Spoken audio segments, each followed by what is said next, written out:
So I'd like to start for a moment sitting and then lying down, just a moment in sitting, even against the wall, sitting up on a bolster, any way that you can sit briefly to find your body in space. Then we'll reboot by lying down and doing the same thing.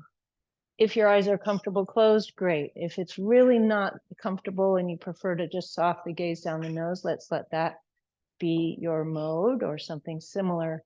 And the question is in the moment, can you just drop into the body, into the sensory realm, the feeling of where you're sitting, how your breath moves, light, sound, touch, etc. Taking just a moment to settle in. Dropping down out of the brain into the body.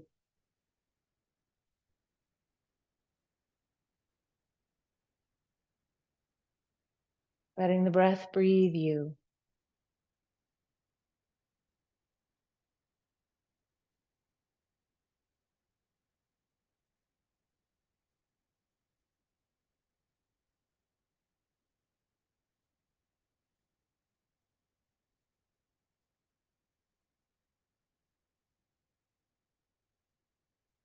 And very gently maintaining that sense of being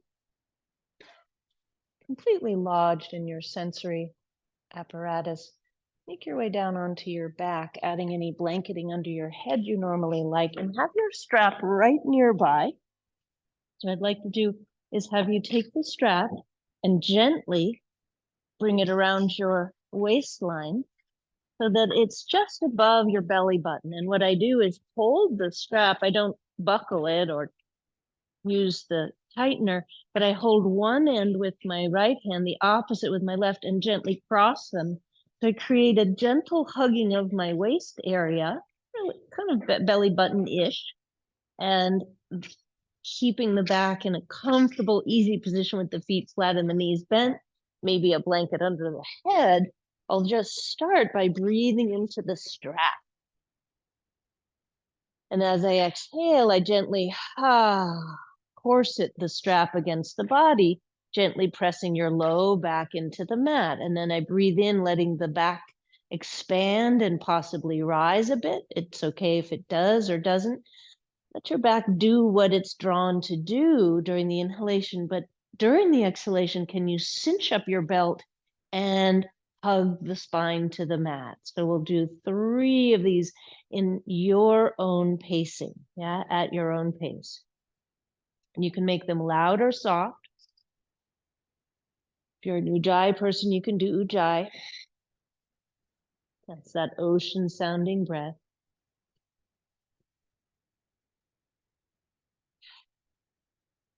Let's add one more wherever you are, even if it's after number 3. Then hold in the squeezed, flattened, tightened position. Not aggressive, of course, with the straps. I even have my elbows wedged into the floor so that I can use the muscles around my shoulder blades more so than those around my neck and upper shoulder area. Keep the flattening of your back. Breathe. And now try to breathe above the belt. Instead of into the belt, breathe above it, not into it at all, and behind the back of your shoulders. Then cinch again and let go of that breath. So now we're trying to breathe everywhere but where the strap is, keeping your back flat. Feel the back ribs expand, the side ribs expand. 2 more of these. Everywhere but where the strap tightens. This time your back stays flat as you breathe in and out. And then relax and take a break and super gently seesaw your knees from side to side. Just super soft movement just to be a little bit freed from the constraints of stillness and holding and gripping. All right, then settling back, take a moment just to notice sensation, not to do anything.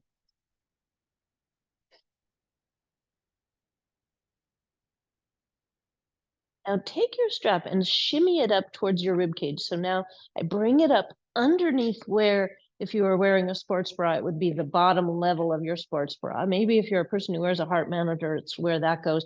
But it's kind of mid-rib, really. So it's not at the armpit. It's not at the waist. It's about halfway between. And then gently snug the strap across your midline and hug those mid-ribs.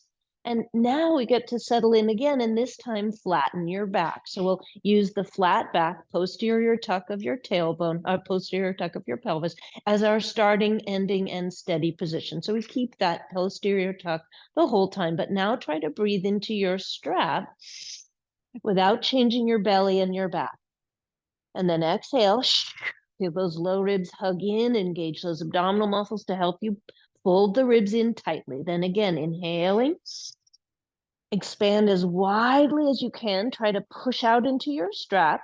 Then use the strap, hands to cinch in, down and in. 2 more of these at your own pace. Widen out that strap in an exaggerated way. Exaggerate the exhalation as well. And one more time. Big, wide strap stretch.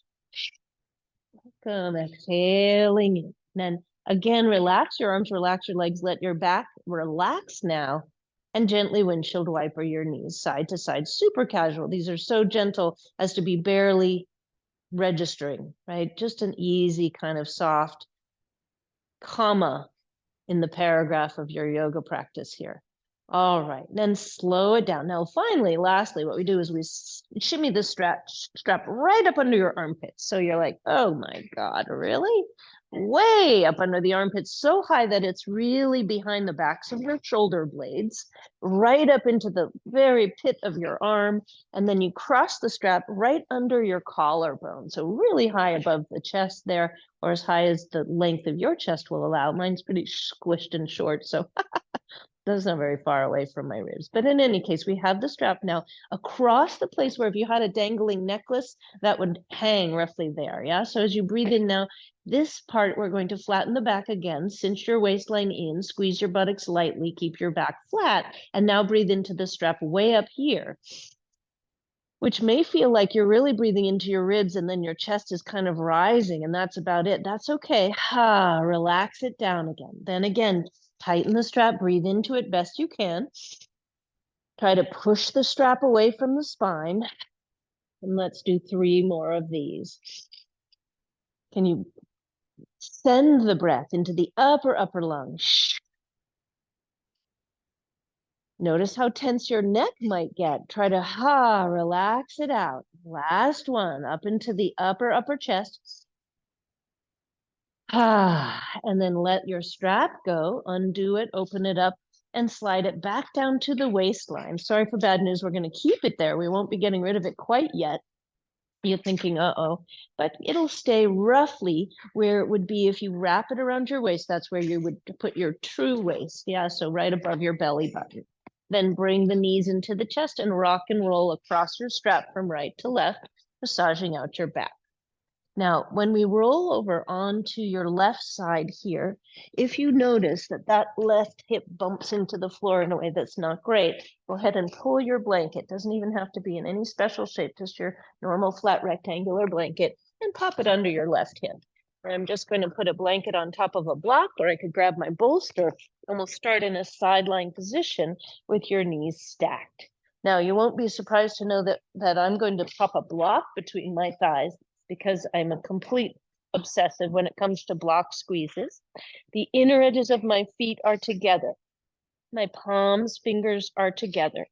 My spine is fully extended long, but my knees are bent so that my feet and knees are stacked on top of each other in front of me. So I'm in this sort of Tadasana position with the upper body, but the lower body is in a sort of a fetal position. From here, we'll be making a soft circle with your top arm, your right arm. The elbow might be bent as you slowly leave your right hand like a bird lifting off, leaves your left palm, and you stretch any amount, circling your chest towards the ceiling, and circle the arm to come all the way around and back to your left palm. Now for me, I'm going to scoot the block a little further behind my head. So now as I twist, oh, now my head is better supported. So if your head is clunking off your block, shift your head towards the block, towards the back of your skull, so that really just your temple and your cheekbone is on it. And as you circle that right arm, more slowly or more quickly, reach through the fingertips. You can even spread your toes and squeeze your feet together. Scoop the belly in, squeeze your block, and get long through the spine. The elbow might need to be soft here. After you do 2 or 3, you might like to hold in the twist. So if when you twist open to the ceiling, you can shift your lower shoulder further out in front of you, you might find that you drop into a little more of a twist, opening up the chest. Palm of that open arm might even face the ceiling. Breathing as you squeeze your block, opening up, stretching through all 5 fingers. Slowly return to center. 2 more circles at your own pace. That left arm can trace a circle over the ear, reaching up over your head, out towards the wall behind you. But any modifications you need to make are always welcome. Yeah. Big breath in as you circle. Nice. If you're craving circling in the opposite direction, that's also a nice thing to do. If your fingers graze the wall behind you, that's okay too. Yeah. And when you're ready, breathe and twist, holding in the twist only if the twist is available to you. As you pull your lower arm, your left fingertips away from your head, your right shoulder might drop a little bit deeper into the twist. Some people even find that both shoulder blades will come onto the mat, especially if you lower the height of your head. So please feel free here. Very good. Deep breath into the belly. Ah, gorgeous. One more deep breath into your belly. And on the exhale, bend your right elbow and very softly fold your right arm in like a little wing, just really gently hugging into your spine, and roll over on to your right side. Is that correct? Your left, whichever other side you were not on. Okay, so now we're lying on our right side. Good. Check to see that the support under your head is sufficiently far towards the back of your head so that when you're resting and twisting, your head doesn't go clunk onto the floor. Option for that block between the thighs, palms together. Take a moment to find the balance of the inner edges of both feet. Toes are spreading. Outer edge of your right foot is on the mat. Palms together, fingers lined up. Symmetry through the spine, long spine, knees are bent. Then breathing, take that left arm and slowly sweep it over your head, making a big or small circle depending. Option to keep your elbow bent. Exaggerate the twist. Imagine you're going through something very gooey, viscous medium within which you have to kind of push your way through, so it's not super fast. Feel the muscles stretching, pulling on your bones. Feel the activity in your feet. Flex your feet. Feel the inner edges of your feet together. Toes are spreading. That's it. If you wish to switch the direction, can be really nice to do so. You might say, no thanks, not for me. Couple breaths here. Can you let the lungs lead you? Can you let the breath be the thing? When you feel even, don't let me rush you here. I often go shorter on the second side of any given thing. Take a moment to pause and bring your palms flat, knees flat, inner edges of your feet, etc., right back where we started. And then from here, we'll gently roll back onto our backs. Now this strap, taking away the block, keeping the blanket if you're a blanket person, let's find that strap once more under your waistline. You might be like, what? Oh, I forgot about that stupid strap. I don't know where it is. Well, take a moment to find it and check its location. The place where we want it to be is if you hug your knees into your chest, you want that strap to be right between the back of your upper pelvis and your low ribs. So halfway in between your pelvis and your rib cage, roughly speaking. So if you rock side to side and pull on your strap, it feels like it's pulling on the fleshy middle part between your rib cage and your pelvis. Then you rest your strap flat, and you know what's coming here, I suspect, which is that you keep your knees pulled into your chest and add the degree of height underneath the back of your head that you need, so you really feel well supported through your neck. And then as you reach for the strap with one of your hands, see whether you prefer to use your right arm or your left arm, your right hand, left hand. You can even wedge your elbow down into the floor, turn your palm up to the ceiling to protect your shoulder. And then you try to pull your strap out from underneath your body, press down with your back into the strap. Now, it's just saying, it's cheating to put the strap under your tailbone, right? Because for most of us, it's pretty easy to keep your tailbone pushed right into the floor. A little harder for the middle of your lumbar spine, that curvy part of your spine, to flatten. So hugging your upper back into the floor, pull your strap to the right or left and see if you can create some action, but turn your chin lightly, blithely from side to side. Let your eyes be soft, and you'd be saying la-di-da if you were singing da-da-da-da. But you're pressing your low back into the mat. And if you want to add a little flavor, you can slowly start to tap one set of toes at a time as the opposite knee gently comes into your chest. And for a variety, you can reach and pull the strap out to the side with your other hand, alternately tapping your toes. This is just to challenge the orientation of your pelvis so that as you're doing it, it's a little harder to keep the strap completely flat and stuck. If I come along and pull your strap for you, can you make it so that I can't? You exactly. Do you feel that? Yeah. So when I pull on your strap, don't let me. Exactly. You see how much harder one has to push? Pull that up for me, Jane, up towards the middle of your back. Higher, higher, higher. There you go. Even higher, higher, higher. One more inch up towards your armpits. There you go. Now, good. And don't, there you go. Do you feel that? Yeah. Nice work. So you keep that. Very good, Nicole. Good placement of your strap. Don't let me, don't let me, don't let me. See, that's really good. Exactly. Don't let me, don't let me, don't let me. That's the way. Then you don't do it. You just press. And you could even just move your knees a little bit around as a way to change up where your pelvis is, but maintain the pressure so the legs do not move into back pain. You keep them within the range. That's exactly the action we're interested in. Very good. And you could also squeeze your knee. That's perfect that you now have identified that. So we leave that one out. Nice, Michael. Don't let me, don't let me, don't let me, don't let me, don't let me, don't let me, don't let me. See, this is fun. Excellent, Cecile.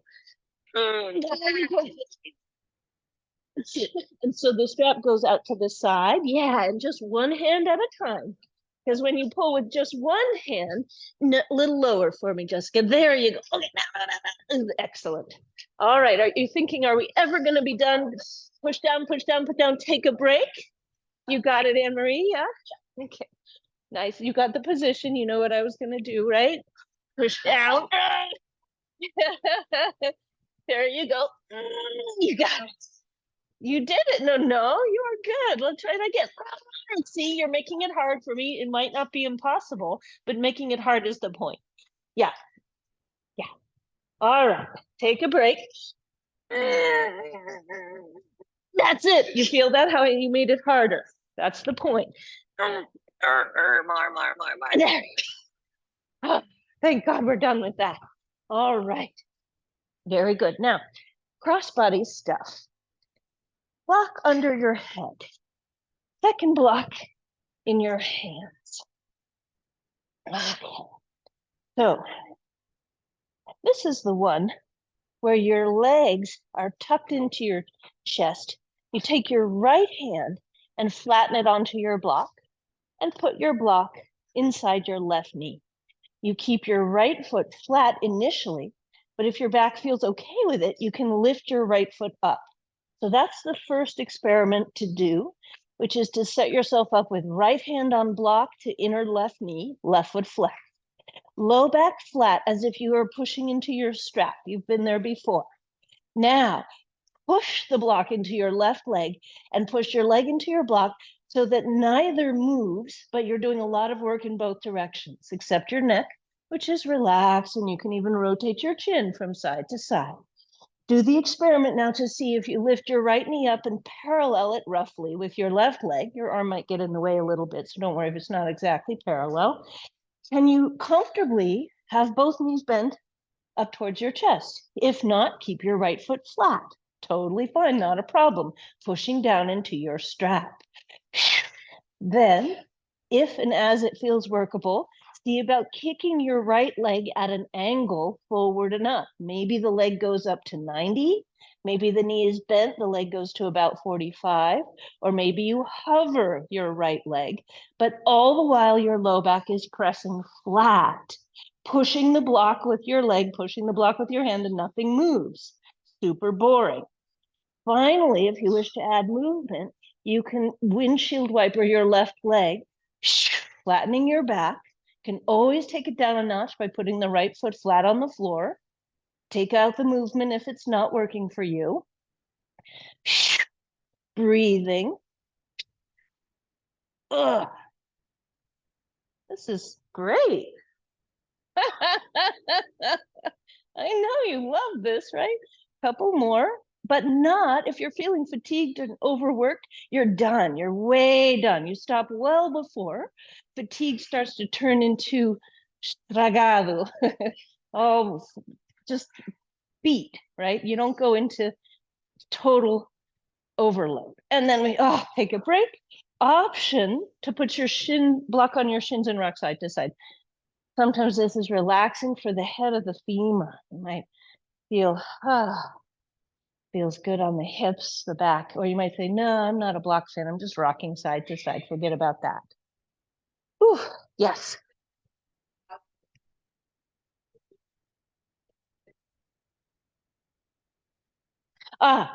So the values, as we set up for side B, we'll talk about it.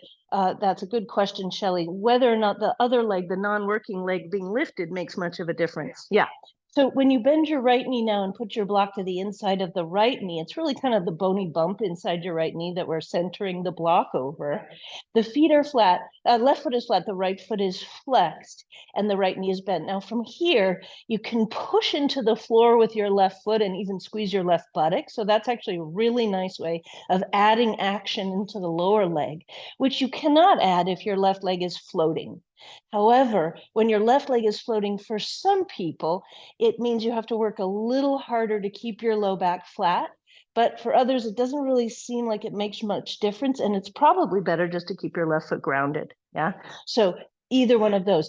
The lifted leg is the prelude to the lifted extended leg, really more. It's actually more in that vein that we're doing that. So take a moment to do the experiment, see whether your left foot feels better flat on the floor, pushing away from your head, flattening your back, helping you flatten your back, activating the leg itself, or whether you prefer to lift your left knee.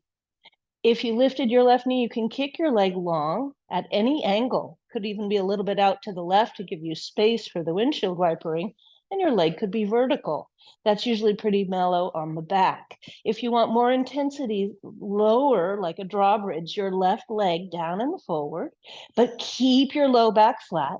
And finally, if you wish to add the windshield wipering, make it be a slow, maybe torturous speed, which means that your arm is pushing your knee is pushing your arm, but you may tire more quickly on this side. So take a break when you need to. This is not about pushing so hard that you think, oh God, I wish I'm going to go to the bathroom and then I'm going to leave.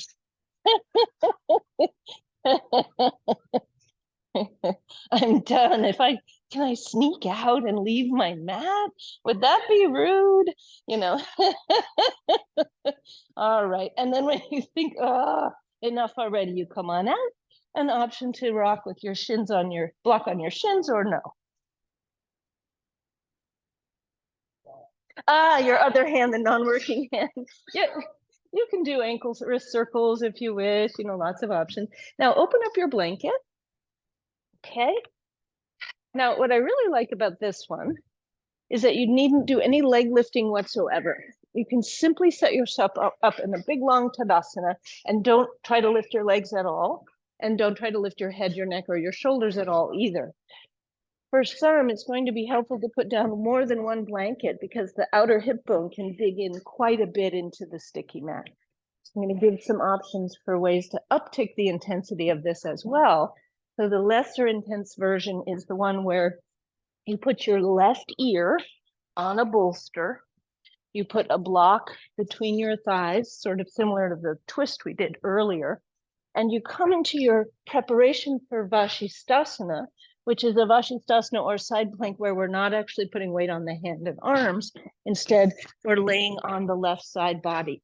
Left arm sticks straight out in front of you, and the torso is absolutely in line with your legs. So your whole body is in one straight line. Left side would be ideal. Sorry. Yeah. Left side. Other left side. You can point your feet whichever direction you want. If you're thinking, I want to watch, then you can turn around. Yeah, cognitive exercise. Whichever direction your head wants to face, be on your left side. Now, for some, putting your right hand onto the floor in front of you can be very stabilizing. So option to put your right hand down, either on a block in front of your chest or on the floor, a mat blanket in front of your chest. Now, if your outer edge of your left foot, have to figure out which foot that is. If your outer edge of your bottom foot, your left foot, can touch the floor, push it into the mat. For some, it does not touch the floor. Don't worry if it doesn't. Squeeze your buttocks, tuck your head, look down the front line of your body, and try to see if you have folded at the hip crease to kick your legs in front of you at all, or if you have kicked your legs behind you at all, arching your back. Can you bring yourself into the absolute straight Tadasana, mountain pose, where your crown of your head, center of your collarbone, chest and shoulders, hips, ankles, all in one straight line, pushing down into the floor. Now you can stay right here. You don't need to do anything at all, but just hold this. Option to stretch your right arm up to the sky for balancing, very much like a triangle arm in the lifted mode, yeah? Breathing. Now turn your right palm to face the direction of the crown of your head. Your thumb paddles out to the right. Then sweep your right arm any amount over your right ear. Stretching through that right arm, reaching through the right leg. Slowly sweep that right arm behind you, any amount, palm still facing in the same direction, and rotate your palm all the way around, rotate your arm, bring the back of your hand towards your low back and sacrum. Maybe even lightly touch the right back of hand to sacrum. Then push backwards, straight back to straighten your right arm, spin the arm around at the shoulder joint, and slowly sweep up and over your ear again. We'll repeat that. Bringing your right arm either straight up or behind you as you open up that arm, down like a wing, flinging away from your head, then back of right hand to sacrum.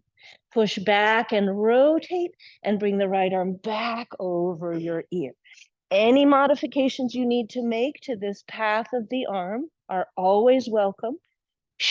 Opening up that armpit chest. Yeah, beautiful. So that arm goes over your ear, your palms face the floor, then your palm faces the ceiling as you open up, and then turn your arm all the way around. The back of your hand comes to your low back, and then we unfurl and go back over the ear. Yes. All right. One more time with the arm. If the shoulder work is okay for your shoulder, that's it. Yep. And we'll meet back in the center. Pressing your right arm down. Slowly now, see if holding, breathing, staying right here, or lifting your feet any amount, squeezing your block.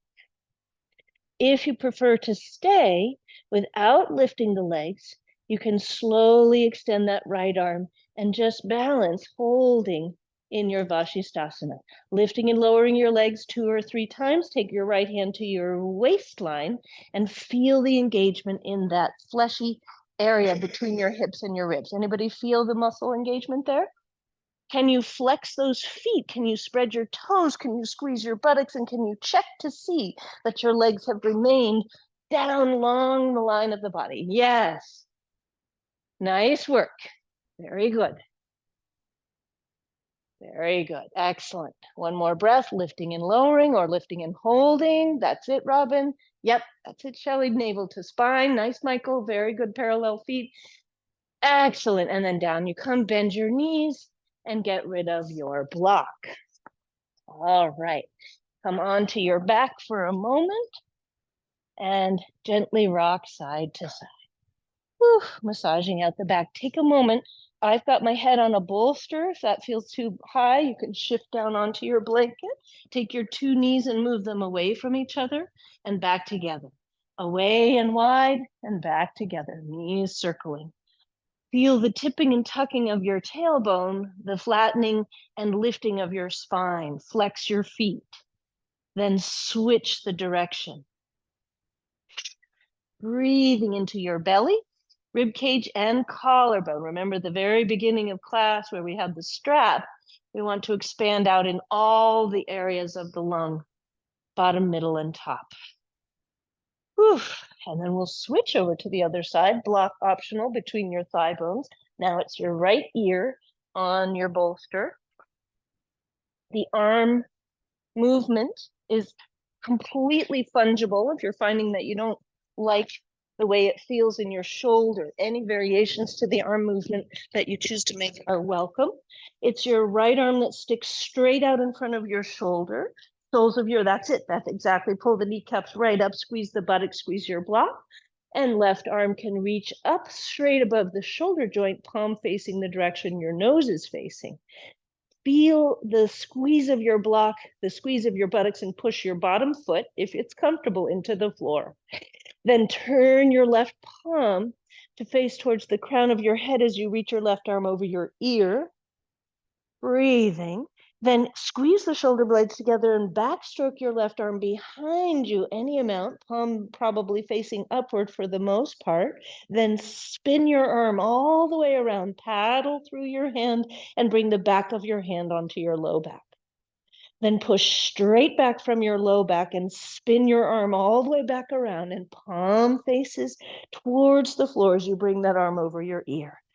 Breathing, repeating that. It's a backstroke of the arm, followed by a back of hand to low back, pushing straight back behind you, and a sweep of the arm over the ear. So take a couple of moments to work that arm action. Breathing. That's it. That's it, exactly, Shelley. Yep, you got it. And then spiraling that palm to face the floor as the arm goes over the ear. That's it, Milton. Good. Yep. That's it, Sarah. Yeah, exactly. So it's a little bit of a tricep engagement experience, a little bit of a stretch for the chest. Anne-Marie, good. Flexing those feet. That's it. Marion, good correction on that low back. Keep squeezing your block. And exactly, Cecile. Very nice. Ellie, exactly. Now, when you're ready to do the leg lift, you're thinking, oh, the leg lift. Oh, God, I already forgot about the leg lift. I don't want to do the leg lift. You can stay right where you are. But if you wish, you can slowly start to lift and lower your legs all of a piece. It's really your pelvis, actually, that's tilting to lift your legs both together. So you could think of it as a engagement for the left side of your waist that rotates your pelvis upwards and to the ceiling. That lifts both legs while you're using the left side of your abdominal muscles, internal and external obliques there. One more time. All right, then bend those knees in front and take a gentle twist to your left. You can hold onto your top leg with your right hand. You can drop that left shoulder, smooth the bolster out of the way if the height is inappropriate for your neck, and take a deep breath, changing it up this time on this side, twisting a little bit, breathing into your left lung. And then gently roll onto your back. You might be crooked on your mat, it's okay, and rock side to side. Okay. All righty. Now from here, since we're already in a position where we have a blanket, must take advantage and take another blanket under the tops of your feet for Sphinx pose, if you are comfortable with Sphinx. If you are not, you can come right down onto your front body like so, And you can work as if you're going into Sphinx. We will all begin with the pelvis tilting posteriorly, as we've been doing quite a bit today. And what happens when we're lying prone on the stomach here, with the tops of your legs and feet on the floor, I've put a blanket roll under my ankles, which makes my feet more comfortable. So if your feet are uncomfortable, you might try a little soft little blanket roll there. Now, tops of the thighs, tops of the knees point straight down. Your shoulders, you might notice them drooping, kind of like one of those ornamental cherries, you know, kind of a shallow droop to the shoulder. And as you press your pubic bone down, squeeze your buttocks and squeeze your inner thighs as if you're going to bring them together, but don't. Press into the tops of the feet if that's comfortable for you, and straighten your knees. And scoop your belly button and try to lift it up off of the mat. Then slowly peel your shoulders off of the mat and feel your shoulder blades squinching together to lift the shoulders themselves up and away. So if you look down and to the left, you see under your left shoulder, good 2, 3, 4 inches there. And then right, same thing. Can you feel that and see that? Little height under the fronts of the shoulders. Keep that, squeeze the buttocks and float your forehead a 1/2 centimeter. Doesn't need to be high.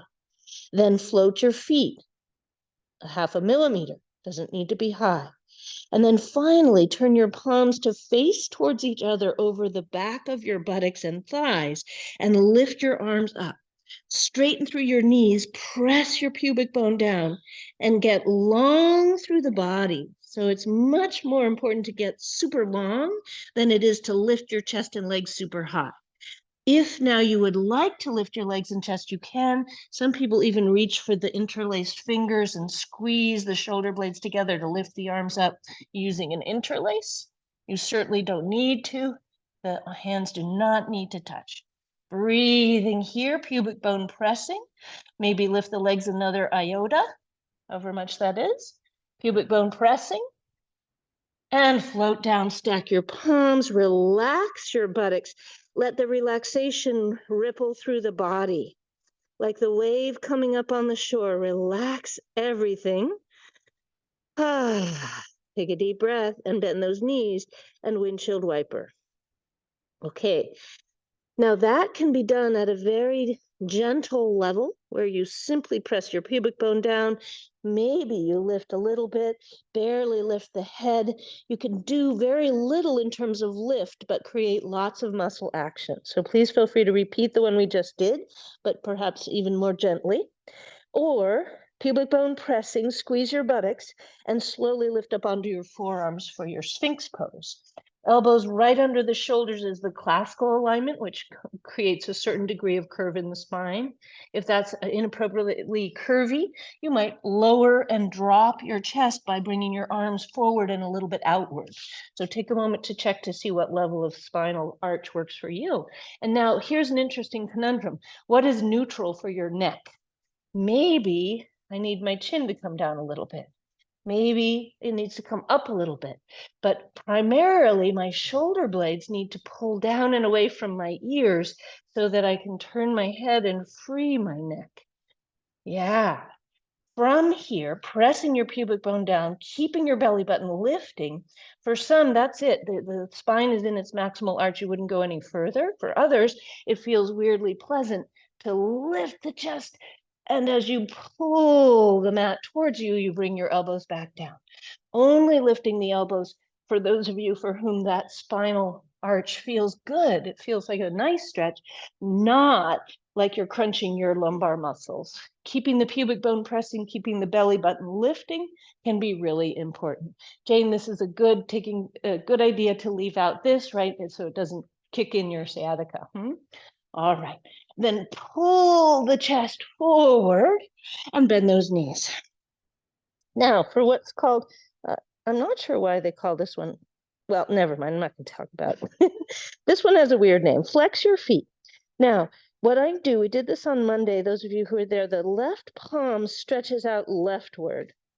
And I have to check the angle at which my arm is extended. For some, if you sweep your left arm down towards your outer hip a little bit, that angle of the arm being closer to the body or even right next to the body can be super relaxing and helpful because of what we're doing when my arm is straight out like a T, creates a big stretch across the front of the left shoulder. So take a moment to check to see initially, I wonder where my arm is going to go. And you can always come back to this position, reposition your arm, and come back into the twist. Take your right hand, that hand that's got a thumb next to you, right? Well, how do you find your right hand? I don't know. Choose your right hand, put it next to your shoulder, push into the mat, and as you kick both feet, bend both knees, rotate your pelvis to the right. So now you're on your left side body. If you discover that your left shoulder needs more space or different space, roll back onto your tummy and move your left arm so that when you rotate again, the stretch is workable. Yeah, so we're twisting your body to the right. Now hold in the twist, squeeze your buttocks, and if you wish, reach your right toes further behind you. My head is on the floor, but you may prefer to put your head on a blanket or a block. A block is a little high for me. Breathing, I'd rather just let my neck relax and hang, that's fine. You can point and flex your right foot. You can push into the floor with your outer left foot. And last but not least, if you wish, you can reach your right arm up, very bird-like, opening up both sides of the front of the chest, but not overworking. Yeah, that's beautiful. Yep. Squeeze the buttock and press your pubic bone forward so you're not overarching your back. And you can let your bottom leg rest on the floor as you reach your top leg further behind you, creating a little bit more of a extension in the front of that hip. Beautiful, Milton, that's it. Anne-Marie, good. Yep, that's it, Shelley, keeping the pubic bone pressing forward. That's it. Good, Nicole, keeping the abdominals engaged. Very good. And slowly and gently reaching back down, come on to your front body. Bend your knees if they aren't already both bent and make a soft round circle with your shins. Round you go, letting the buttocks swish from side to side. Now, if those positions are problematic in any way, you might stay here with the windshield wipers, squeezing your buttocks and gently windshield wipering your legs from side to side. You can always push onto your back and do a child's pose upside down. So here's me taking a break from all of this by bringing my knees into my armpits and rocking side to side. All right, so for side B, we stretch the right arm out to the right. We press the pubic bone in and we bend the knees. Keep the pubic bone pressing the blanket. That means that you're in a posterior tilt. Maintain that, and then bring your left palm near your left shoulder. Take a moment to think about, does my right shoulder feel pretty comfy? You might then have that T extension 90 degrees at the armpit, but you might need to pull your right hand into a different position. So push the mat away, twist your lower body and torso to the left. Side of your head is on the floor. Option to kick out through that left leg to let your right foot be on the floor and breathe. The left arm lifting is an option. For some, it's actually pretty lovely, and for others, it's a bit much. So take a moment. Maybe your head is lifted.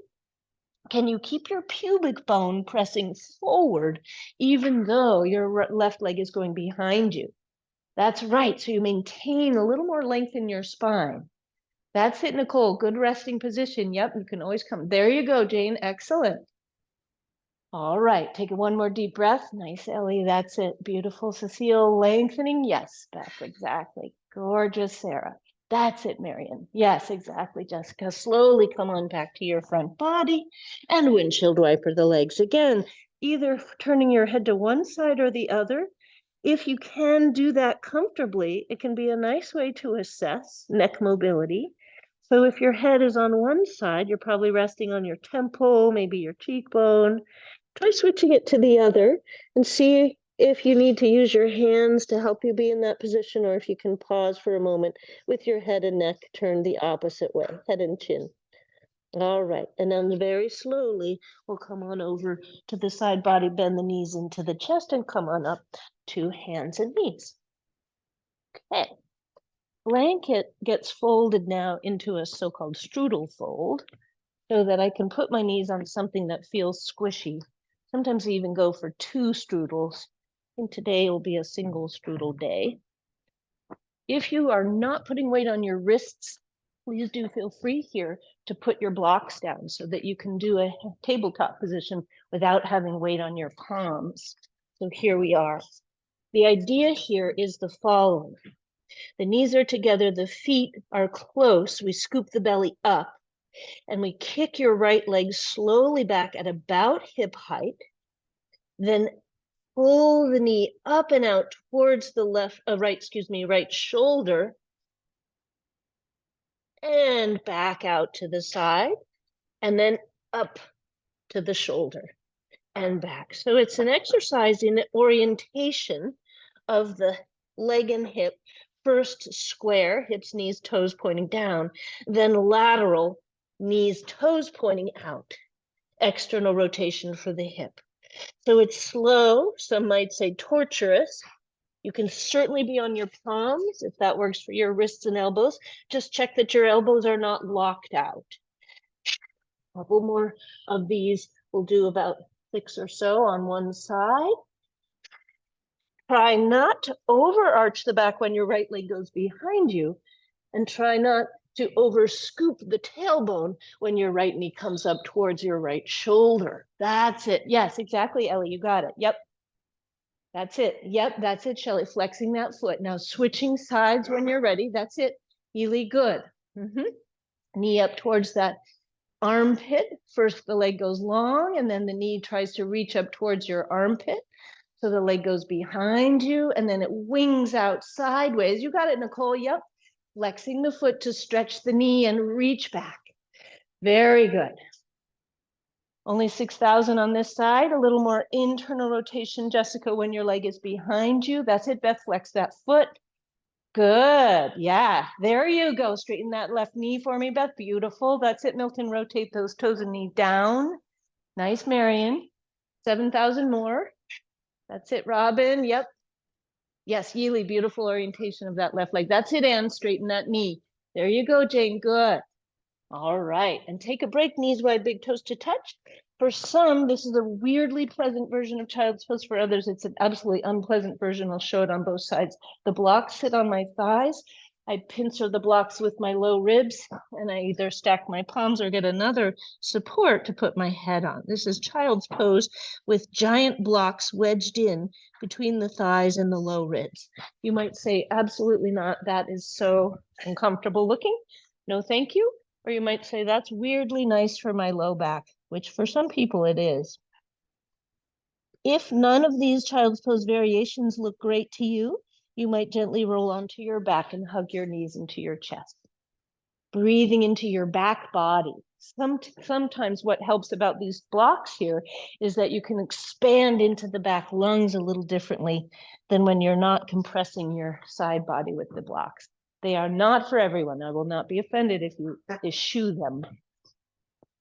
Take 2 big breaths into your low back. Beautiful, Jenny. Yeah, I like the folded blanket option in lieu of the blocks. That's really nice. Beautiful. That's it. Sarah, breathing into that back body. Ah. Yes, that's it, Anne-Marie. So that's the idea, is that the blocks are kind of changing the orientation of your spine. Good, good, good, good. All right, so slowly come on out, take a break. And we have one more thing for strengthening. Sorry for bad news. This is your tabletop. And this is again an option for double strudels. If you're a double strudel type, please feel free to put a block between your upper thighs. And I have another block with a weird burn mark. I think somebody was doing incense or something. Anyway, block between the fingers and the palms. So your 5 fingers are all on the same side and you're holding the block with all your might. You might even quiver a little bit, right? Because you'll see your Popeye muscles pop up, right? Your biceps. So the idea is tabletop. Not stressful tabletop, easy tabletop. The feet and legs are same distance apart vis-a-vis the block. So my feet, instead of being together, they're actually apart, which changes very subtly the angle of the hip joint. So here I am doing my static tabletop. I'm pressing it firmly into my blocks as firmly as I can, and I'm not moving at all. I'm trying to keep my low back slightly flattening upwards, but not my upper back. I'm lengthening through the crown of my head and breathing into my back body, keeping the belly button tucked up, keeping the low ribs hugged in and up. I'm trying to breathe the back body instead of breathing through my belly button area. Can you keep the exhalation a firming action of the belly button upward, and the inhalation a big expansion, sky blue expansion of your back body? Squeezing your block. Now, if this is easy for you and you're ready to march forward into a slightly more intense variation, walk your forearms away from your knees 6 to 10 inches and pause and reconstitute your table, only now your table legs are a bit weird. Your legs are stretching out of, your elbows are way in front of your armpits and your knees are way behind your pelvis. Squeeze your block, scoop your belly, lengthen through your spine, and again, breathe into your back lungs. Hug your low ribs up, up, up. We've closed the baggage compartment and we've locked the baggage compartment.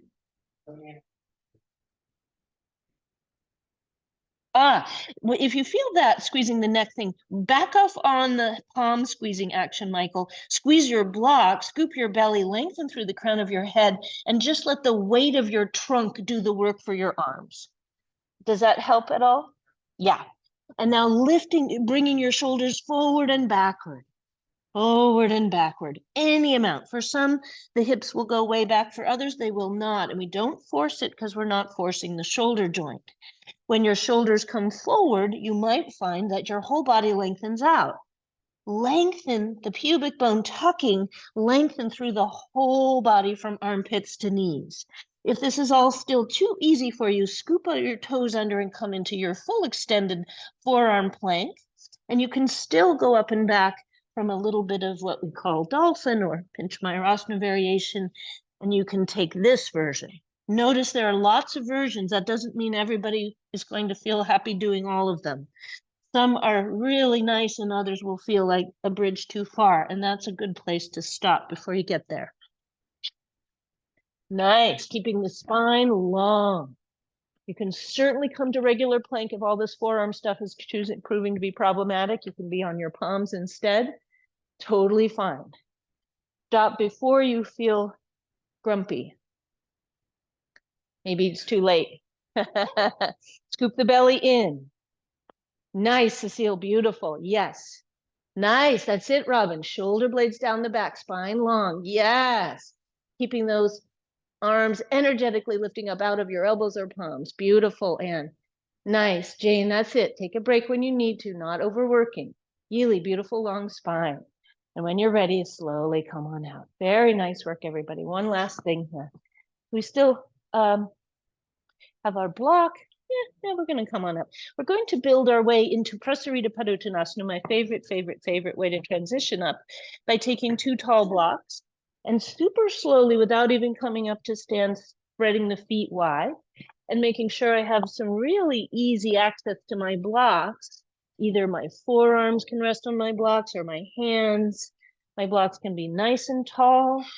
The feet are not necessarily your widest Prasarita width, but in the direction of. Turning to face the long edge of your mat, so you have sticky mat under both feet, if that works for you, and paralleling your feet, unless you need to pull your heels in and bring your toes out. So some people find, depending on what's going on with your hips, that a slight external rotation is super helpful. If the classical variation where your feet and toes are pointing directly forward feels okay, great. Because where I'd love to go, whether you're turned out or no, is to push your buttocks back in space and to creep your blocks forward, lengthening through the crown of the head. Now, for some, bringing the upper body too far forward just means you're going to round your back, and it doesn't actually feel that great. So here's me wiggling my blocks away, but keeping my chest and shoulders nice and high. It's really a standing tabletop variation. The toes are spreading in the plane of the mat, especially the big toe mound, the baby toe mound, the inner heel, the outer heel. And the idea here, depending on what the angle is at your pelvis is to lengthen the spine and lift the buttock bones. So that might be that you're lifting your buttock bones and lengthening the crown of your head forward away from your hips in a tabletop action, or you might be slanting your upper body forward and downward, bringing your right block to the right for me, Yili, just yes, weird. Isn't that weird? That probably feels crooked. You got it. Exactly. And unlocking those knees, bring your right heel out to the right for me, just a teeny bit, unless it bothers you. This part goes out. Yeah, exactly. Does that bother your hips or knees? Good. Very good. That's it. Nice. Breathe into the length of the spine and shift your weight back so much into your feet that you can lighten up the weight in your hands even a little bit more. There you go. Right hand to the right, just a teeny bit for me, Ann, just a little bit out. There you go. Probably feels crooked, but that's actually straight.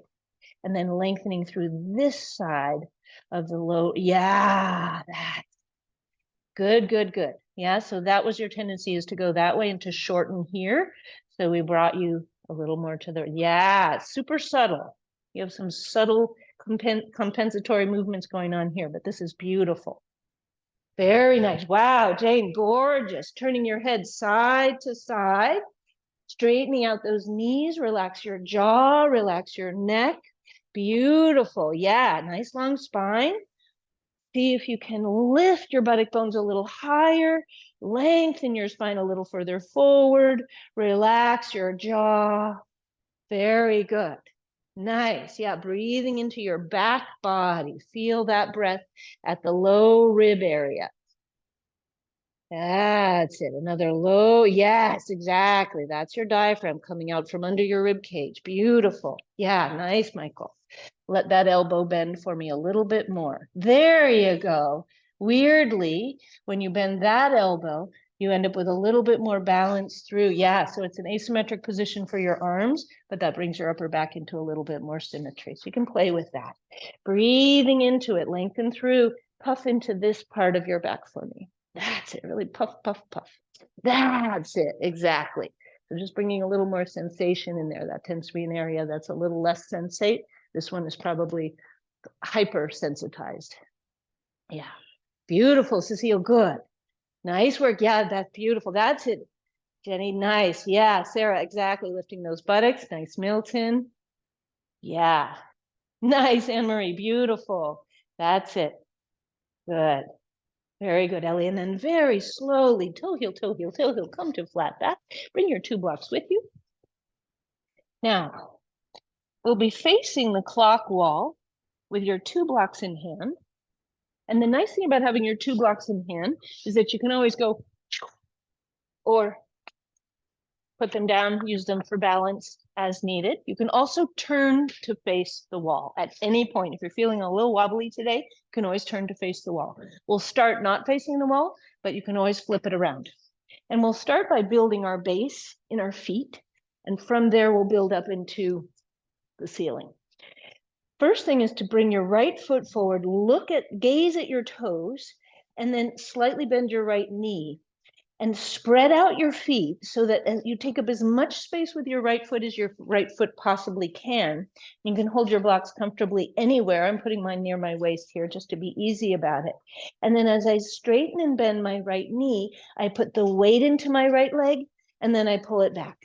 And I put the weight in, and I pull it back. Put the weight in, hold the weight in, and squeeze your right buttock. Squeeze your buttocks together and lift your spine. Then see if you can start to lift and lower your back heel. So most of the weight, the balance is in your right leg. You're gazing down your nose, creeping your back foot backwards any amount. What we want is to land in a place where your back heel can be flat, your left knee can be straight, and your upper body can lengthen forward, pulling your right hip crease back, extend through the spine. So my upper body, roughly speaking, I hope, is in line with my left leg. Arms reach down to the sides of the body, and then squeezing the shoulder blades together, I push the blocks backwards. You can always take your blocks away and push back with your arms. Squeezing the shoulder blades together, push into the right here. Now pull back. Pull back with your left foot. Scoop your belly. Feel your left buttock. Now take just your left arm forward and up, reaching through both arms as far behind you as they can go. And then slow transition. Right arm forward, left arm back, gazing down your nose. Notice your neck. You might feel tense. Let your head move to support the neck. Forward left arm, back right arm. One more time. Forward right arm, back left arm. Then both arms back. And slowly lift up onto the tippy toes of your back foot. Right leg is super tired now, isn't it? Press through your right heel. Come up onto the, straightening your right knee almost all the way. Upper body still leaning forward. Squeeze your buttocks. Kick through your heel and slowly lift the left leg. Reach the arms back. Put the toes down. Kick through the heel. Lift the left leg. Squeeze the shoulder blades. Scoop the belly. Straighten the left knee. Nice work. Toes down. Yes. Nice, Jane. One more time. Lift. Breathing.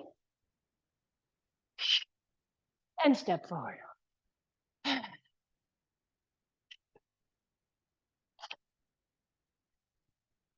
We never tire out.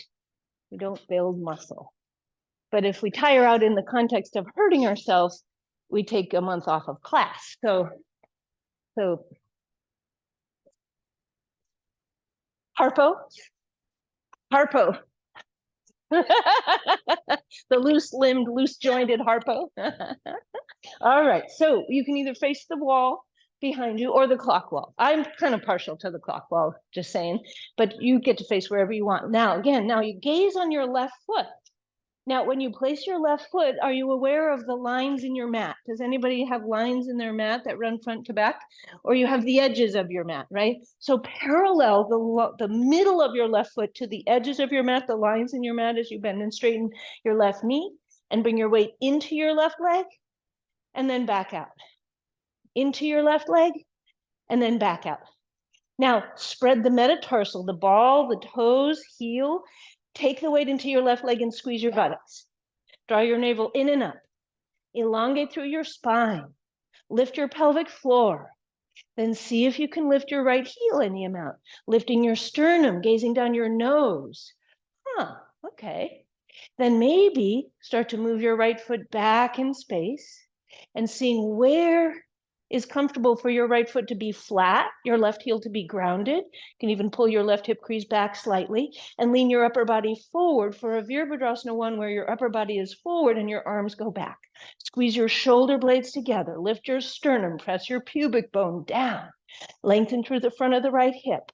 If you want to wiggle your right foot further back, you can. Scoop the belly. Then take your right arm forward and up, lifting your arms behind you, but neck is soft. I have to lift my chest a little bit to soften my neck. If I stay too low, I get tense. And then again, what do you need to do to have your neck be this long, delicate stalk? Think some delicate, teeny tiny little mushroom with a delicate little stalk. Breathing, squeeze the buttock, open the chest, get long through the spine. Breathing, keeping your right arm forward, left arm back just for a moment to change it up a teeny bit. Lift your right heel. Take the weight into your left leg. Bring yourself forward. Wah! Take the both blocks behind you. Right toes are still on the mat. Then if you wish, kick through your heel. No need to lift the leg. Put it back down whenever you need to. Straightening your back knee, keeping your front knee bent. Lifting your right leg. Down when you need or want, or lift and hold. Squeeze the shoulder blades together, lift the right leg up. Flexing the foot, in principle, the toes point down, but for most of us, including myself, they tend to turn out a bit. Don't worry about it too much. Nice work. And out you come. Whew. Shake out. Excellent. Okay. Facing the middle of the long edge of your mat, let's come into our sumo squat. So there's a pose called Devyasana, goddess pose, which is not in the Iyengar canon, but basically has this leg position where your feet are turned out just enough so that when you bend side to side, you feel your knees bending easily over your toes. It doesn't feel painful to the inner knee, the outer knee, the hips. Yeah. Then hold in the knee bend and bring your right arm up and out to the right, bending your elbow. Left arm up and out to the left, bending your elbow. Then any amount, bend those knees. And slowly straighten, reaching your blocks up. Now, if you need to push your buttocks back in space when your knees bend, that is completely fine. Just keep your spine long and straighten up. Bending your knees and straightening up. This time holding in the bend. Slowly reach out through your left arm. I'll mirror you here. Left elbow onto your left thigh. Send the right block up, up, up, opening up the chest. Squeeze your navel in towards your spine. Tuck your tailbone forward and send your left arm over your ear, looking down if your neck needs it. Bring your arm all the way open, maybe even slightly behind you. We'll do 2 more of these. Sink into your heels. Keep the weight in your right heel as much as in your left. And after you think, oh, enough already, slowly come back to the center. Bring your 2 blocks together, squeeze them together. Come all the way up and reach. And bring your arms out to the side. Excellent. Now straighten out your right arm. Bend your right elbow onto your right thigh. Send your left block up. Scoop your belly in. Push your buttocks back as much as you need to so the hip joints are comfortable. You're not overarching your back. Slow circle of that left arm. You can always straighten up your knees if you need to here. Yes, nice, Milton. Exactly. Sink into the heels more, go deeper, and bring your blocks together. Push your blocks into each other. Navel in and up. Press through the heels.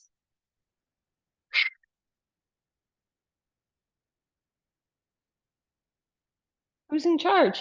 Slowly straighten the right. And toe heel it. You are, right? Not me. So I stay longer because it's tiring and it makes you build muscle. All right, one more thing, balancing in this mode, and then we'll move into a different thing. So we did this the other day. I like this because this is in the Yoga for Osteoporosis program, because it puts pressure on the head of the femur, the tops of the femur, thigh bones, where they are in your hip area. And that's an area where things get loose, get less dense. Yeah, you get more porosity there. So we want to have muscle pull on bone all along the bones, but especially at the head of the femur. And so tree pose is a great place to do that. And by stacking my 2 blocks to the front of and just outside of my left foot, so I'm mirroring you here, so you'll be with your blocks to your left. What we'll be doing is hands on hips, step your feet together, and with your knees slightly bent, squeeze the buttocks, lift the spine. Gently, any amount, can you take your shoulders away from your ears? It's not easy when the elbows are out to the side here. Can you lift your ribs up out of your hips? Now, instead of shifting all the way to the right when you lift your left foot, see if you can lift as you start to lift your left foot up. Left foot lifts, try not to shift right. Lift your left knee any amount. Then swing the knee open, but don't let your hips move. Bring your knee back front. Exactly. Now swing the knee, but don't turn the hips to the left. And then see if your foot can come to the block. Now, for some, this is a nice place to stay. You can bring your arms into a U shape or V shape. Some people even go right next to the ears, in which case you would let your shoulder blades lift up and softly shrug. Now, lastly, if you wish, you can lift your toes off the block. You can lift your knee higher, and you can even reach down, grab your foot, and wedge it into the upper left thigh. But the more, as you push your foot into your thigh, you push your thigh into your foot, and you grow taller. So the foot wedging the thigh is actually helping create some of that pressure, some of that tension on the bone that we're talking about creating, that helps build the bone density in the upper thigh. So breathing in, you can always put your foot back to the block. You're getting a very nice amount of work, whether your foot is wedged or not. Try not to let the foot be wedged in ease. So this is me wedged doing nothing. Versus breathing. Now you can even try to close your eyes for a moment if you wish. That one is really a challenge for me.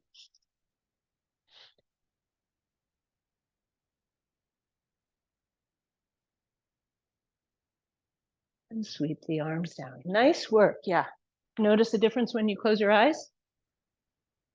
It's a lot. Okay, blocks to your right. Bring your legs together, squeeze your inner thighs, and then spread your feet. Can you rock onto your heels enough to really stretch out all of your toes away from each other and feel the big toe mound? So the blob at the bottom of your big toe, all the way across to the baby toe. That part of the foot, that metatarsal part, really, really instrumental here. So the heels are grounded, the metatarsals are grounded, the toes are spread, and the knees are unlocked.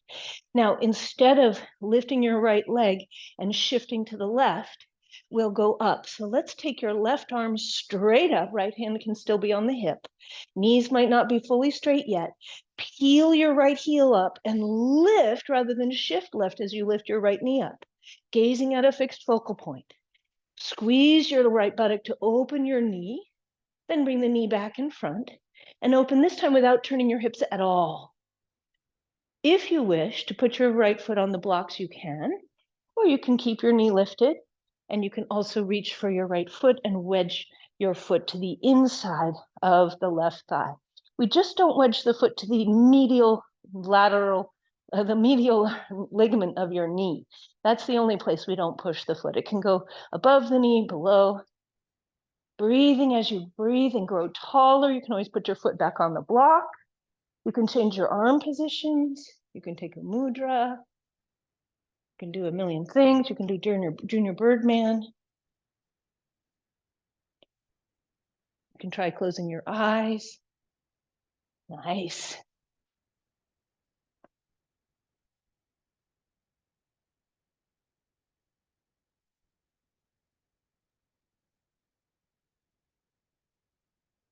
And now Qigong, really nice balance is great. Now, if you're not averse to blocks, take a block between your thighs for Tadasana. If you're not a block person, leave it out, or maybe even put it between just your ankles. I just want to do one moment in Tadasana, mountain pose. First thing we do with hands on your hips is orient your feet so that all 10 toes point straight forward. Then we slightly bend the knees and double check that you still have evenly distributed the weight in your feet. Your feet are like kites that are perfectly laid out flat on the floor. Nothing's lifted, nothing's torqued. It's all nice and spread, just like your feet. And then you squeeze your buttocks, squeeze your block, reach your arms down to the outer ankles and turn your palms to face forward, feeling those muscles in the back of your upper arms and back of your shoulder blade area gently firming towards each other. And then lengthen through the knees, but not to lock them. So you can fully straighten your knees. We just don't jam them backwards into hyperextension. Lift the sternum and let the shoulders be pulled down by your fingertips, down towards your ankles. And your spine, meanwhile, is growing vertically, like one of those extension ladders they use when they paint the house. It goes whoop, whoop, whoop, way up, right? So feel your rib cage go way up. Eyes are soft, gazing either down your nose or inside your eyelids. Take a moment to just breathe and feel the work of the legs as you squeeze your block and ground your feet. Feel the support of your abdominal muscles as they hug gently in and you feel your belly button rising. Lift your pelvic floor, but feel the collarbone broadening, the shoulder girdle broadening as it drapes over the ribs and your arms move down in opposition to the uplift through the crown of your head. Breathe.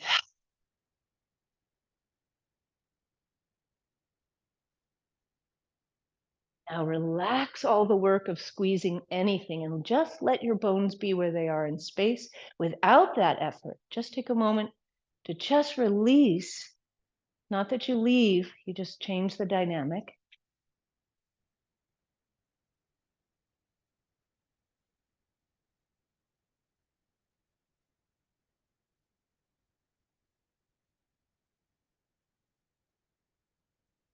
And slowly open the eyes.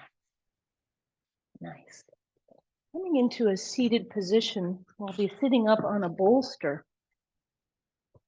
Now, for many of you, it's just going to be perfectly simple to put your bolster on the mat lengthwise, to sit up on your bolster like this and stretch your legs out straight. So that would be easy because your feet will then be on the mat and you're not going to be having your foot on the wood. I'm just going to do it facing forward. And if I had the forethought, I would have put another blanket or another mat perpendicular. So no No need to be on the wood if your feet are not comfortable. Have your blocks nearby, have your blankets nearby. If when you're sitting up on your bolster, the feeling is that underneath the backs of your knees, you don't have the support you need, go ahead and put a blanket. I often roll a blanket so that the rolled up blanket meets the backs of my knees. Now, one of the features of sitting up on this much height is that by doing so, I can scoot myself away from the bolster, keeping the nice puffy, chicken butt up here, and I scooch forward, broody, so that my pelvis starts to tilt anteriorly just because of the fact that I'm caught up on the edge of the bolster. And now my pelvis is in a more of a naturally uplifted, roughly vertical, roughly neutral position. So that's the idea behind having height, which is that you can allow your pelvis to find more of a natural curve more readily for many people. And again, you might need something under your knees. What I'd love to do now is to have you bend your left knee. So the left knee bends, the left foot comes in towards the pelvis. For some, that knee will bend a lot, and for others, it will not. We don't force it in.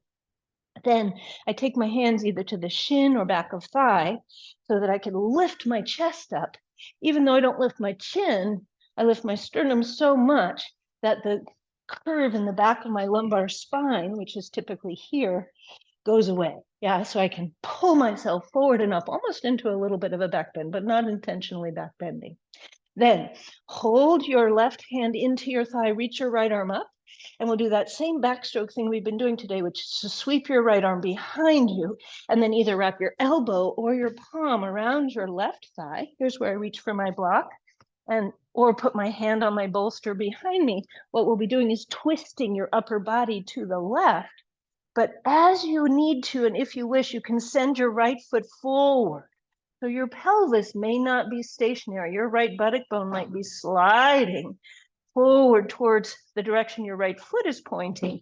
As you twist your upper body to the left, you can also hug your left knee towards your right armpit and lift through the sternum. Turning your gaze all the way back to the right can be an interesting discovery about how many shoulders are lifted. And then bringing your chin any amount back to the left, and emphasize the pulling of the outer left muscles over the bone of the buttock there. So the opening of that outer left hip as you twist left. And slowly return to the starting position. Take a moment to go the other way. So this is super gentle. Now my right leg is extended, and all I'm doing is very gently turning a little bit to my right. You can drop your head forward, but I tend to prefer to stay a little more lifted. And then we'll go the other way. Yeah. So now it's left leg forward, right leg bent. Ideally, your left toes and your knee point to the ceiling. You don't let that foot woggle in and out, but you keep nice alignment. And also no knee pain on that right side, of course. And then we hold on to your right leg and let it help you lift your spine. Beautiful, Jane. That's it. Exactly. Yeah, exactly, Yili. Spread the toes of your left foot. And then option to lift that left arm up. Grow even taller. Yes, nice, Michael. And then backstroke that left arm behind you and then wrap either elbow or hand. You can adjust your right foot as needed. I often put my right hand now behind me, either on a block or the bolster, push that right heel, indeed the whole right foot into the floor to grow taller, and gently twist right, letting my left foot lead my left hip away from me. So the left foot might travel forward away from you, creating more space in the hip area. Yeah, nice twisting. Gorgeous. That's it. Beautiful long spines. These are lovely. Let your chin turn the opposite direction. Keep the spine lifting. Nice, Anne-Marie. That's a little chin down, Marion. Just a teeny bit. You got that. Beautiful, Beth. And then slowly, one more time, turn the head into the twist. Let the head be the little tiny fillip on the top of the ice cream cone. And slowly, gently return to the center. Very nice, beautiful. Okay, now, Padangusthasana 3, before we take Shavasana, this is where we take our strap, blanket under the head. All right, so, pardon me. bolster to your left. So we're lying on our back. We'll have the bolster under your left hand and the strap around your right foot.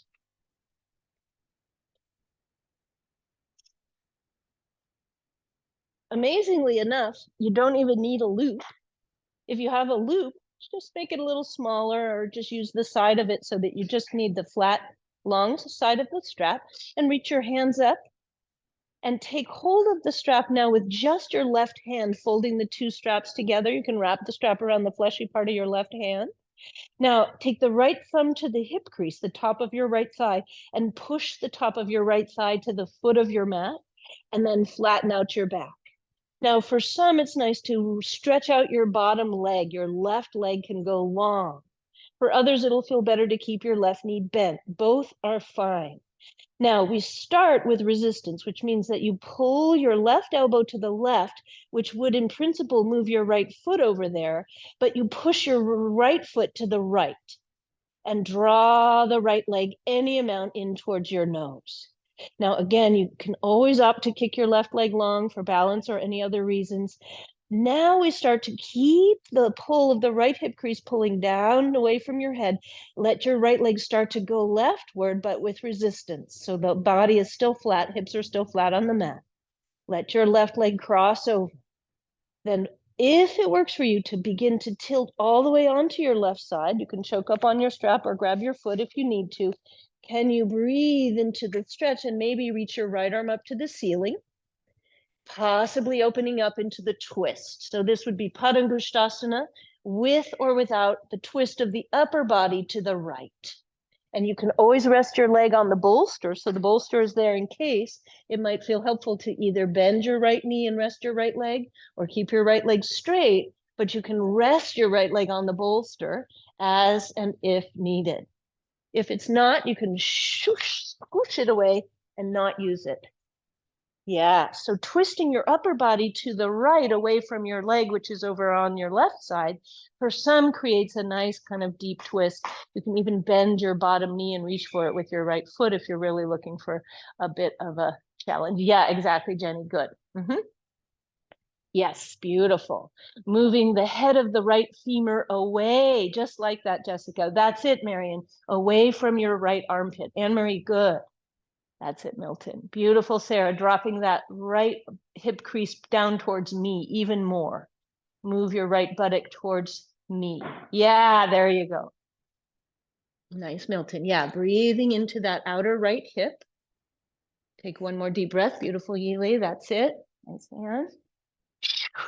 Then soften and let everything go slack, bending knees, relaxing, and super gently roll like that soft little omelet. Roll back onto your back. Just very nicely delicate omelet out the side of the pan. And now the bolster goes over onto your right side. If you're not a bolster person, ignore that. Strap around left instep, right foot flat. Reaching with your right hand for both ends of the strap, you can wrap the strap around the fleshy part of the palm.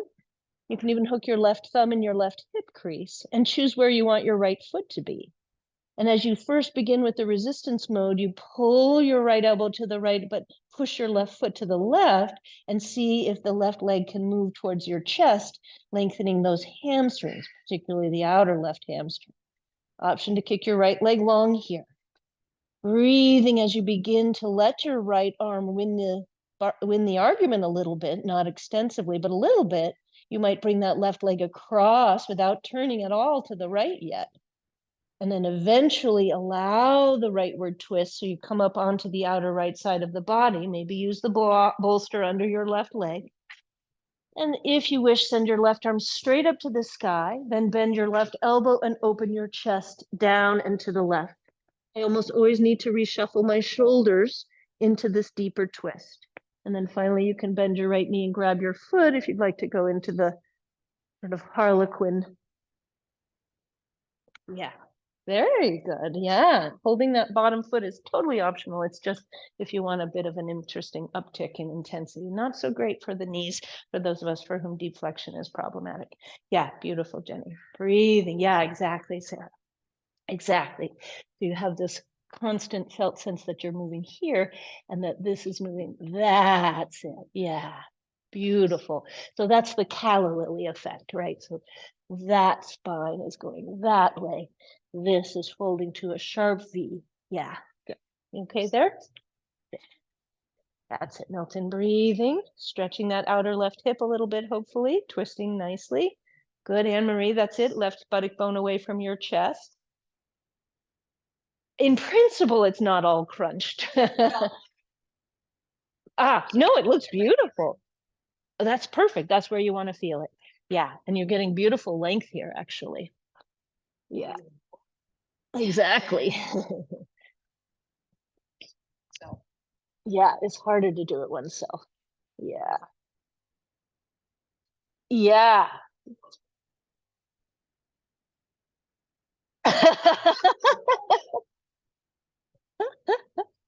Right. Excellent. So taking your time and finding where your way, beautiful. Jessica, come on back to the center. And now your favorite pose, the raison d'etre for yoga classes is Savasana. Now, I have this weird predilection for putting the bolster on top of my torso because it can be nice to have that feeling of weightedness. And unless you're using sandbags, which I love, we don't actually have them here. Sandbags can be a nice way to do that. But in lieu of sandbags, weirdly enough, it can be nice to put a bolster on top of the body. Option to put a blanket over your eyes or a strap even just across the eyes, like Sting probably does in yoga, you know? The dude with the, because he always has the cool glasses. Oh no, I'm thinking of Bono. Bono has the cool glasses. So Bono probably puts a strap over his eyeballs. So take your time to settle in and notice if you need your knees to be bent, if you need the bolster underneath you, or if you're comfortable in your chosen Shavasana, can you let the breath take over? Let the breath be the maestro. The whole orchestra playing for you, in you. You don't have to do anything. The body is being led by the breath.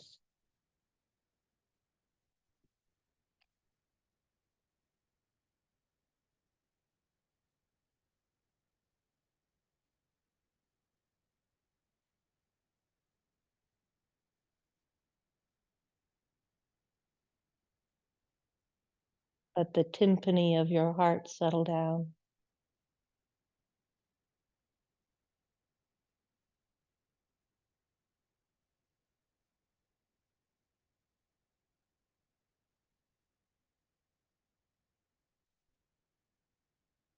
Soften your eyes in the sockets and feel where your body meets the surfaces below and the air around you. Feel the pocket of space you inhabit, the U-shaped pocket.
Now very gently, take a moment to feel the breath in the body.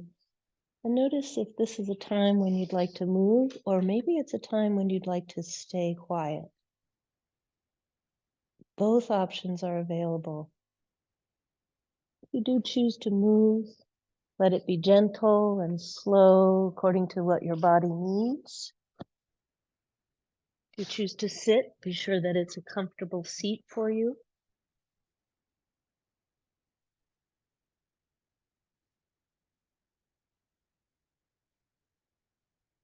As in Tadasana, the crown of the head is right over the crown of the perineum.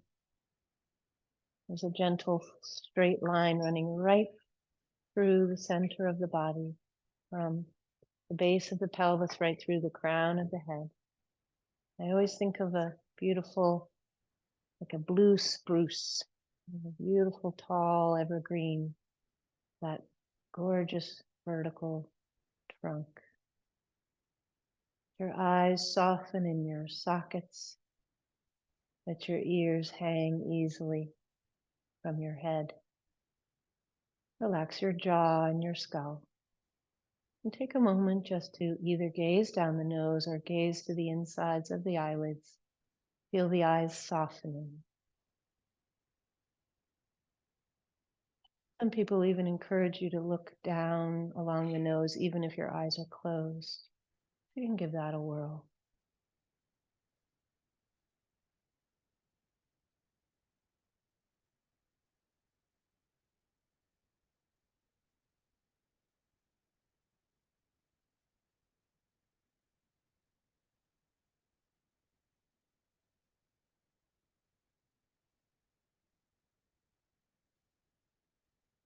Deep breath in, let it out. One more deep breath in, and let it go. Excellent. Thank you so much for coming, everyone. I hope you all have a really good week. Next Wednesday, I will be here. No, I will not be here. I will be heading to Tampa, Florida, to teach anatomy to teachers. They love it. No, they don't. Some of them love it. Occasionally there's someone who loves it. So I will be, Sarah Ender Schultz will be teaching for me next Wednesday and next Friday. And all of the subs are listed on my website now. If you go to yoga classes, you click on the pull down and it says substitution list. Exactly. I am gone the 14th to the 26th. So I'm gone for the whole Wednesday through Friday and then Monday through Friday and Monday. So I'm back on the 26th. But it's all on my website, the subs. And also just email me if you're not sure, or text me if you're like, wait, what? I don't remember. Don't worry. You know me, it's fine. Just check in with me. I'm totally reachable all the time. I'm still going to be doing my meditations from Tampa. But I can't really teach from Tampa. So, oh, that would be lovely. Thank you. My burned block. Thank you. Put it on the bottom. There we go. And if you can put the fringes toward the wall today, that would be fantastic. Yeah, you got it, Jane. Oh, thank God. Oh, right. Thank you, Susanna. Oops, you're muted. Sorry. Great class. Thank you so much. You're so welcome, Susanna. Great to see you. Good to see you. Mwah. Mwah.